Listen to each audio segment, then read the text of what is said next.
السلام علیکم ورحمۃ اللہ وبرکاتہ۔ دوستو، آپ کو پتہ ہے کہ آج کل ایک جعلی پیر شعبہ باز بلکہ جس کو خطیب سرکار کہتے ہیں، خطیب سرکار اور ایک صحافی اقرار الحسن، ان کا جو ہے مسئلہ کیا ہے، بلکہ ان کا آپس کے اندر ایک دوسرے کو چیلنج دیا ہے۔ بلکہ اقرار الحسن نے چیلنج دیا اس جعلی پیر کو، میں کہوں گا پیر بھی نہیں کہوں گا کیونکہ وہ پیر بھی نہیں ہے، بلکہ پیر کے نام پر، بزرگوں کے نام پر اس نے دین کا مذاق بنایا ہوا ہے۔ اور آپ دیکھ رہے ہیں یہ مسئلہ بہت جو ہے نا طول پکڑ رہا ہے اور بڑا اس کا شور ہے نیٹ پر۔ تو میں اس مسئلے پر اپنا ایک چھوٹا سا پوائنٹ آف ویو آپ کو دینا چاہوں گا۔ سب سے پہلے تو میں جو ہے نا اپریشیٹ کرتا ہوں اقرار الحسن کو، وہ جیسا بھی ہو، جس طرح بھی ہے، اس کی اپنی زندگی اس کے اپنے ساتھ ہے، لیکن اس سے پہلے بھی اس نے کئی ایسے پروگرام کیے ہیں جو کہ بہت ہی زبردست اور بہت ہی اچھے طریقے سے اس نے کیے ہیں اسلام کے لیے، اسلام کی خدمت کے لیے۔ یہ بھی دین کی، اسلام کی بہت بڑی خدمت ہے کہ جعلی اور 2 نمبر کے شعبہ باز ان کو بے نقاب کیا جائے۔ اس سے پہلے بھی وہ کر چکا ہے اقرار الحسن، لیکن اس جعلی جو ہے نا خطیب کے بارے میں اس کا جو یہ پروگرام تھا، واقعی میں کہتا ہوں اس نے بہت بڑی خدمت کی دین کے لیے، اقرار الحسن۔ اللہ تعالیٰ جو ہے نا اس کو حفاظت فرمائے، اور یہ صرف اکیلے اس کی ذمہ داری نہیں ہے، اس نے اپنے حصے کا کام کیا ہے۔ جو جتنی استطاعت رکھتا ہے، جس کے پاس میڈیا ہے، جس کے پاس سوشل میڈیا کے اوپر جو آواز اٹھا سکتا ہے، جو علماء ہیں ہمارے، کسی بھی مسلک کے علماء ہیں، بڑے کبار، ان کو صحیح علماء کہا جاتا ہے، یہ اس طرح کے نہیں پیروں کی طرح، ان کو بھی اپنا کردار ادا کرنا چاہیے۔ وہ کم از کم اور کچھ نہیں تو اپنی عوام کو اس کے بارے میں آگاہی تو دے سکتے ہیں، بتا تو سکتے ہیں کہ اس مسئلے میں کون صحیح ہے۔ اور یہ ہر عقل مند شخص جانتا ہے، دین اسلام عقل والا دین ہے، شعور والا دین ہے۔ ہمارا دین اس طرح کی شعبہ بازیوں کا متعامل نہیں ہو سکتا۔ اقرار الحسن نے تو ابھی اس سے بڑے اچھے طریقے سے اچھے سوال کر رہا تھا، اور یہ کہہ رہا تھا کہ اقرار الحسن نے تو اس کو اس طریقے سے جو ہے نا بے نقاب دیا ہے کہ میں بھی یہ کر سکتا ہوں، یہ بھی اچھا میں تو کہتا ہوں اقرار الحسن کو یہ سوال کرنا چاہیے سب سے پہلے اس جعلی پیر سے کہ آپ نے جو یہ کام طریقہ شروع کیا ہے، یہ دین اسلام میں کہاں سے ثابت ہے؟ میرے نبی صلی اللہ علیہ وسلم کی زندگی میں بتا دیں، نہیں۔ نبی کے بعد کس صحابی نے کیا بھائی؟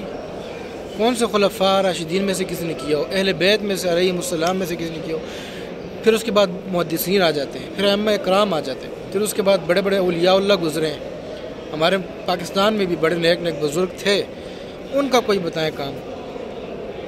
سب سے پہلے تو یہ ثابت کریں، اور پھر واقعتاً آپ نے دیکھا وہ جو جعلی پیر ہے، پیر بھی میں نہیں کہوں گا، وہ دین کے نام پہ لوٹنے والا ہے، اور جو اس کے آگے پیچھے چیلے ہیں، ظاہری بات ہے ان کو بھی اس سے فائدہ ملتا ہے، ان کا بھی پیسہ بن رہا ہے، دنیا بن رہی ہے، تو وہ بھی اس کا ساتھ دیں گے،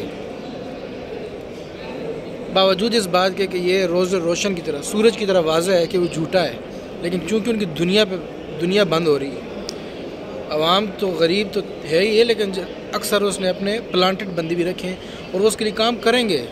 وہ سامنے دیکھ کے بھی، بچے کو بھی، چھوٹے سے بچے کو بھی سمجھ آئے گی کہ یہ دین نہیں ہے، شعبہ بازی ہے، لیکن وہ اس کا ساتھ اس لیے دیں گے اس کے پلانٹڈ لوگ، کیونکہ ان کی بھی تجوریاں بڑھ رہی ہیں۔ تو میرے کہنے کا مقصد یہ ہے کہ سب سے پہلے تو ہمیں یہ شکریہ بھی ادا کرنا چاہیے اقرار الحسن کا کہ اللہ اس کی حفاظت فرمائے، اس نے بہت اچھا کام کیا ہے۔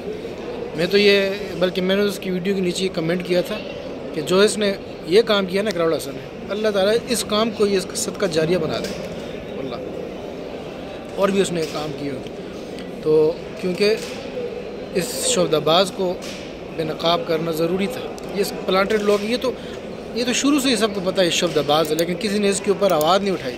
کوئی اٹھاتا تھا تو اس کے ساتھ کیا ہوتا آپ کو پتہ تھا. وہ ناصر مدنی جو ہے ایک ٹھیک ہے وہ بھی ہے مولوی، کوئی اپنے علامہ بنا ہوا ہے، اس کی بھی عادتیں، وہ بھی شغلی مولوی، لیکن شغل میں اس نے اس کے اوپر سوال کیا تھا. یہ کیا طریقہ، یہ کون سا دین ہے؟ مجھے بتائیں کس امام سے ثابت ہے؟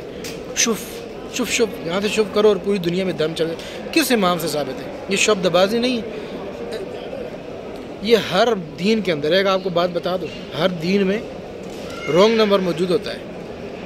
آپ دیکھ لیں ہندوؤں میں، ہمارے اسلام میں بھی بڑے بڑے رونگ نمبر موجود ہیں جنہوں نے دین کے نام پہ پیسہ کمایا ہے. بس اس ویڈیو کے اندر بیان کرنے کا مقصد یہی تھا کہ میرا جو اپنی ذاتی رائے تھی اس بارے میں بتانا چاہتا تھا.